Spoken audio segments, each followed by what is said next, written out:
ಇದ್ದವು. ಎಲ್ಲ ಕಾರ್ಯಕ್ರಮಗಳು ಮುಗಿದು ವಿದ್ಯಾರ್ಥಿಗಳು ಹೊರಟಂತೆ ಶ್ರೀನಿಕಾ ಬಿಡುವು ಮಾಡಿಕೊಂಡು ಕೃಷ್ಣನಿದ್ದಲ್ಲಿ ಬಂದಳು.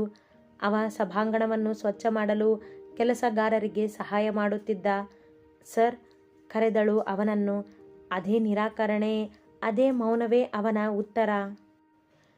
ಅಣ್ಣ, ಇದೆಲ್ಲ ಕ್ಲೀನ್ ಮಾಡಿದ್ಮೇಲೆ ನೀವು ಸ್ಟಾಫ್ ರೂಮ್ ಕಡೆ ಬನ್ನಿ ಎಂದು ಸ್ವಚ್ಛ ಮಾಡುತ್ತಿದ್ದವನಿಗೆ ಹೇಳಿದವ ಅಲ್ಲಿಂದ ನಡೆದೇ ಬಿಟ್ಟ. ಅವಳನ್ನು ನೋಡದೆಯೇ. ಅವನ ವರ್ತನೆ ಅವಳಿಗೆ ಅರ್ಥವೇ ಆಗಲಿಲ್ಲ. ಅವನ ಹಿಂದೆಯೇ ಸರ್ ಎಂದು ಕೂಗುತ್ತಾ ಹೊರಟರು.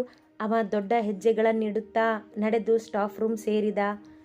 ಮತ್ತರ್ಧ ಗಂಟೆಯಲ್ಲಿ ಎಲ್ಲರ ಜೊತೆ ಮಾತು ಮುಗಿದ ಕಾರ್ಯಕ್ರಮದ ಎಲ್ಲ ವಿವರ ಪಡೆದು ಮನೆಯತ್ತ ಹೊರಡಲು ಎದ್ದು ಹೊರಬಂದ. ವೇದ್ ಕೂಡ ಅವನ ಜೊತೆಯೇ ಇದ್ದ. ಇಬ್ಬರು ಮಾತನಾಡುತ್ತಲೇ ಹೊರಟಿದ್ದರು. ಎದುರಿಗೆ ಬಂದಳು ಶ್ರೀನಿಕಾ. ಕೃಷ್ಣ ಅವಳನ್ನು ನೋಡಿದವನೇ ನೋಡದಂತೆ ಅವಳ ಪಕ್ಕದಲ್ಲೇ ನಡೆದು ಹೋದ ಮುಂದೆ. ವೇದ್ ಕೃಷ್ಣನ ಜೊತೆ ಮಾತನಾಡುತ್ತಾ ಬೈಕ್ ಇದ್ದಲ್ಲಿ ನಡೆದು ಬೈಕ್ ಹತ್ತಿದ. ಸರ್ ಮಾತಾಡಲ್ವಾ ನನ್ನ ಜೊತೆ? ಬಹಳ ಪ್ರೀತಿಯಿಂದ ಮುಖ